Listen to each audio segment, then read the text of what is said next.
வணக்கம். இன்றைக்கி நான் செய்ய போகிறது பார்த்திங்கன்னா டெவில் சிக்கன். இந்த டெவில் சிக்கன் பார்த்திங்கன்னா ஏதாவது பார்ட்டிகளுக்கு ஒரு கெட் டுகெதர் ஃப்ரெண்ட்ஸுகளோட இல்லாட்டி நம்ம சொந்தங்களோட சேர்றப்ப இந்த மாதிரியான டெவில் சிக்கன் செஞ்சால் ரொம்பவே சூப்பராக இருக்கும். எல்லாருமே சந்தோஷப்படுவாங்க. இப்போ வாங்க அது எப்படி செய்கிறதுன்னு பார்க்கலாம். வீடியோக்குள்ளே போகலாம். நான் இப்போ டெவில் சிக்கன் செய்கிறதுக்கு ஒரு கடாயை அடுப்பில் வச்சுருக்கேன். அடுப்பை பற்றிடலாம். கடாய் சூடாகட்டும்.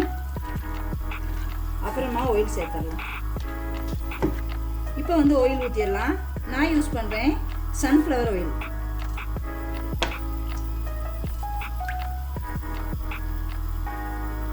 ஆயில் கொதிக்கட்டும். இப்போ நான் 1 கிலோ சிக்கன் எடுத்திருக்கேன். அது கழுவி மஞ்சளும் உப்பும் சேர்த்து பிசைஞ்சு வச்சுருக்கேன். இப்போ அதை மெதுவாக அந்த ஆயிலில் போட்டுடலாம்.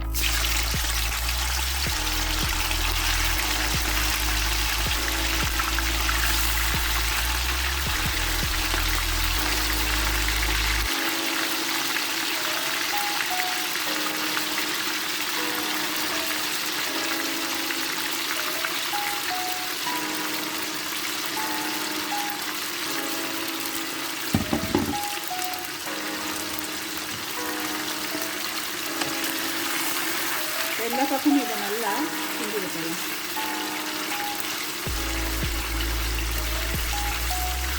இது கொஞ்சம் ஆயிலில் நல்லா வேகட்டும்.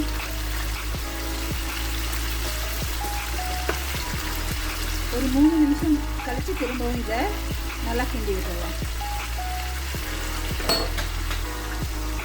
சிலர் பார்த்திங்கன்னா நிறைய ஆயில் ஊற்றி நல்லா பொரிச்சு எடுத்துகிட்டு தான் டெவில் செய்வாங்க. நான் அப்படி செய்யலை. ஏன்னா நிறைய ஆயிலில் பொரிச்சு எடுத்ததுக்கப்புறம் சிக்கனை செய்கிறப்ப ரொம்ப இறுக்கமாக ஆடாக இருக்கும். அதனால இப்படி நான் செய்கிறேன். இது ரொம்ப சூப்பராக வரும். பிறகு பார்த்திங்கன்னா சாப்பிட்றப்ப ரொம்ப சொஃப்டாக இருக்கும். அதனால ஓரளவு ஆயில் தான் நான் ஊற்றிருக்கேன். இது ரொம்ப பொரியாது, மெதுவாகவே அழகாக வெந்து வரும். திரும்பவும் கிண்டி விட்டுலாம். நல்லா வெந்து பொரிஞ்சு வரட்டும். நான் அடுப்பை கூட்டி தான் வச்சுருக்கேன். இப்போ இது ஒரு 5 நிமிஷமாக வெந்துக்கிட்டு இருக்கு. இப்போ இந்த சிக்கனில் உள்ள தண்ணி எல்லாம் ஆயிலில் கலந்துருச்சு. இது மெதுவாக இப்போ வேகட்டணும். இதை அவிச்சிடவும் கூடாது, ரொம்ப பொரிஞ்சு மொறுமொறுன்னு போயிடக்கூடாது. அதனால் பக்குவமாக இது வேகட்டும். பிறகு பார்க்கலாம்.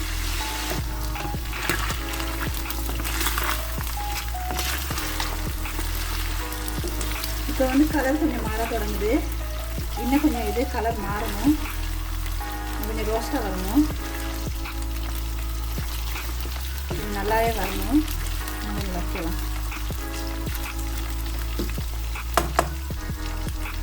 இந்த சிக்கனில் உள்ள தண்ணியெல்லாம் போயிடுச்சு. இப்போ ஆயில் மட்டும் தான் இருக்குது. இப்போ இனி நல்லா பொரிய தொடங்கிடும். கவனமாக கிண்டி விடலாம், ஏன்னா வெந்துருச்சு. கிண்டுறப்போ உடஞ்சி போயிடும். அதனால் கவனமாக கிண்டி வைக்கலாம். ஓரளவு ரோஸ்ட் ஆகிருக்கு. இன்னும் கொஞ்சம் வச்சுருக்கலாம். இப்போ இதை நான் எடுத்து ஒரு பாத்திரத்தில் வைக்க போகிறேன். இப்போ அடுப்பை குறைச்சிக்கலாம்.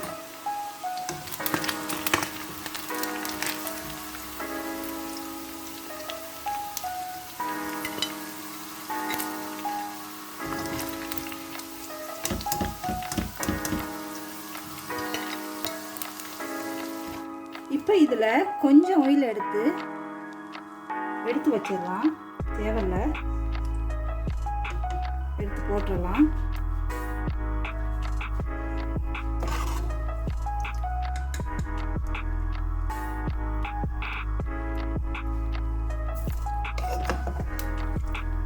ஓரளவு இருந்தால் போதும். ஓகே, இந்த அளவு போதும். இப்போ நான் 5 ஏலக்காய் எடுத்திருக்கேன், கிராம்பும் எடுத்திருக்கேன். இதை நச்சு எடுத்துக்கலாம். பட்டை 3 துண்டு எடுத்திருக்கேன், அந்த ஆயிலில் போட்டுடலாம். நச்சு வச்ச கிராம்பும் ஏலக்காயும், அப்புறமா இஞ்சி நறுக்கி வச்சுருக்கேன். சின்ன சின்ன துண்டாக இருக்குது, நறுக்கி தான் இருக்குது. அதையும் சேர்த்துடலாம். இதில் 4-5 பூண்டு பல் எடுத்திருக்கேன், அதையும் நச்சு வச்சுருக்கேன். இந்த பெருசு பெருசாக இருக்குது, இதோட சேர்த்துடலாம். இதுக்கு நச்சு போட்டால் தான் எல்லாமே டேஸ்ட்டாக இருக்கும். பேஸ்ட் போட தேவையில்லை. நல்லா மிக்ஸ் பண்ணிக்கலாம். இது எல்லாமே அரைவாசி வெந்தால் போதும், அரை வேக்காடு. இதில் பெரிய வெங்காயம் 2 இந்த மாதிரி பெரிய பெரிய துண்டுகளாக நறுக்கி வச்சுருக்கேன், அதை சேர்த்துடலாம். இப்போ அடுப்பை நல்லா கூட்டி வச்சிடலாம்.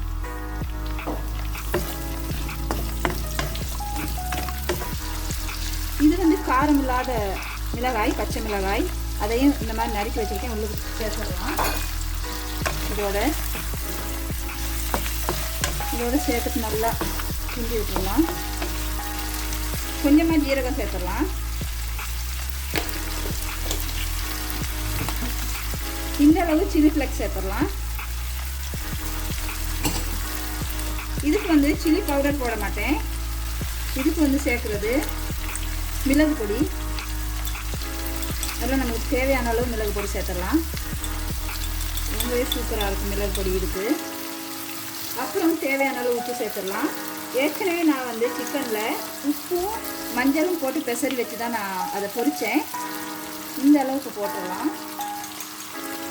1 டீஸ்பூன் போடுறேன், பத்தலைன்னா பிறகு சேர்த்துடலாம். அப்புறமா 1 டீஸ்பூன் ப்ரௌன் சுகர். இப்போ எல்லாத்தையும் நல்லா கலந்து விடலாம். அடுத்து வந்து தூக்கி தான் வச்சுருக்கேன்.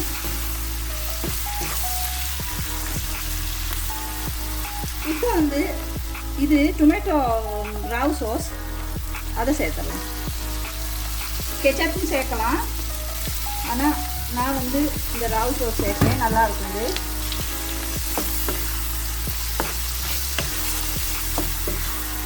அதுக்கு நல்லா கூட்டி வச்சிடலாம்.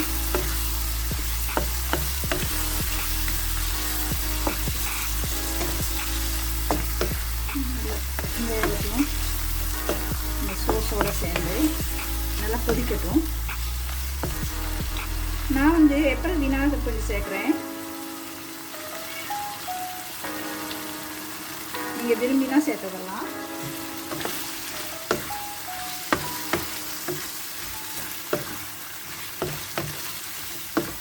நல்லா மிக்ஸ் பண்ணியாச்சு.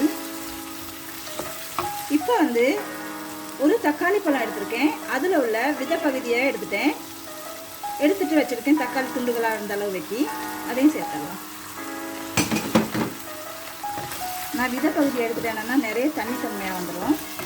அதனால் பாருங்கள், எங்களோட பூனைக்குட்டி கத்திக்கிட்டு இருக்கான். கதவை மூடி வச்சுருக்கனால திறக்க சொல்லிட்டு கத்துறோம். வாரம் 2 மணி. இப்போ வந்து பொரிச்சு வச்ச சிக்கனை கொட்டிடலாம். இதோட சேர்த்துடலாம். நல்லா ஒரு மிக்ஸன் கொடுத்துடலாம். இவ்வளோதான் பாருங்கள், சூப்பராக ரெடி ஆகிடுச்சு. இது அட்டகாசமாக இருக்கும். இப்போ இந்த நேரம் வந்து காரம் உப்பு பார்த்துக்கலாம். காரம் உப்பு நல்லா இருந்தால் தான் இதுக்கு கணக்காக இருந்தால் தான் ரொம்ப டேஸ்ட்டாக இருக்கும். எல்லாம் இந்த சிக்கனோட சேர்கிற மாதிரி மிக்ஸ் பண்ணிக்கலாம். ரொம்பவே நல்லா கமகமன்னு வாசமாக இருக்குது. ஓகே, இப்போ அடுப்பு ஆஃப் பண்ணிடலாம்.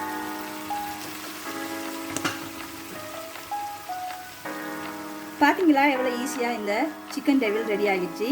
நீங்களும் இதை உங்கள் வீட்டில் ட்ரை பண்ணி பாருங்கள். உங்களுக்கு இந்த வீடியோ பிடிச்சிருந்தா இந்த வீடியோக்குள்ள லைக் பண்ணுங்கள், கமெண்ட்ஸ் பண்ணுங்கள், நண்பர்களுக்கெல்லாம் ஷேர் பண்ணுங்கள், எங்கள் சேனலுக்கு சப்ஸ்கிரைப் பண்ணுங்கள். நன்றி, வணக்கம். மீண்டும் ஒரு வீடியோவில் சந்திப்போம்.